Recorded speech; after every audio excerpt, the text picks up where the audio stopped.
ഈ തമ്പനയിലുള്ള പഴയ വീടിനെ ഇങ്ങനെ ആക്കുന്നത് വലിയ പ്രയാസമുള്ള കാര്യമൊന്നുമില്ല.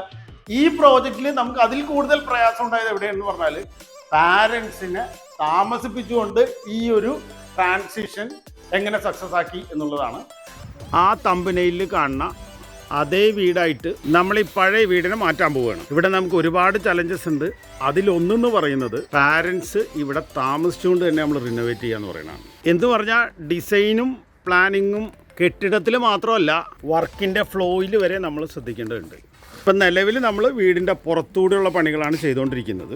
ഈ മെയിൻ ഡോർ മുതൽ ഇൻസൈഡ് അടുക്കള ഉൾപ്പെടെയുള്ള പോർഷൻ പാരൻസിന് നമ്മൾ ഉപയോഗിക്കാൻ കൊടുത്തുകൊണ്ട് നമ്മൾ ഇവിടുത്തെ വർക്ക് പ്ലാൻ ചെയ്തിരിക്കുകയാണ്. ഇവിടെ നമ്മളൊരു ബെഡ്റൂമും ഒരു ടോയ്ലറ്റും എക്സ്റ്റെൻഡ് ചെയ്തെടുത്തിട്ടുണ്ട്. ഈ സിറ്റ് ഔട്ടിൻ്റെ അപ്പുറത്ത് ഇപ്പം നിലവിലൊരു ബെഡ്റൂമാണ്. അതിന് നമ്മൾ ഡ്രോയിങ് റൂം ആക്കിയിട്ട് ഇവിടെയുള്ള ചെറിയ ബെഡ്റൂമിനെ ഈ സ്പേസിലേക്കും കൂടി എക്സ്റ്റെൻഡ് ചെയ്ത് വലിയൊരു ബെഡ്റൂം ആക്കുകയും ഈ ചെറിയ ബെഡ്റൂമിന് വലുതാക്കുന്ന കാര്യമാണ് ഞാനിപ്പോൾ പറഞ്ഞത്.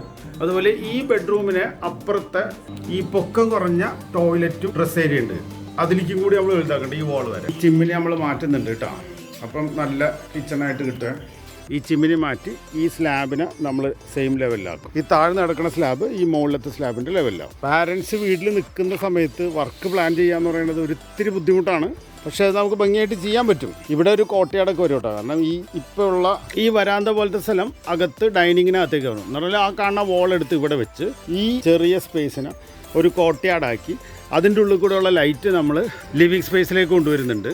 വർക്കിൻ്റെ പ്ലാനിങ്ങുമായിട്ട് ബന്ധപ്പെട്ടും നമ്മളൊന്ന് ആലോചിക്കാവുന്നതാണ്. കാരണം ഇപ്പോൾ അവർ പുറത്തെ പണികൾ മാത്രമാണ് ചെയ്തിട്ടുള്ളത്.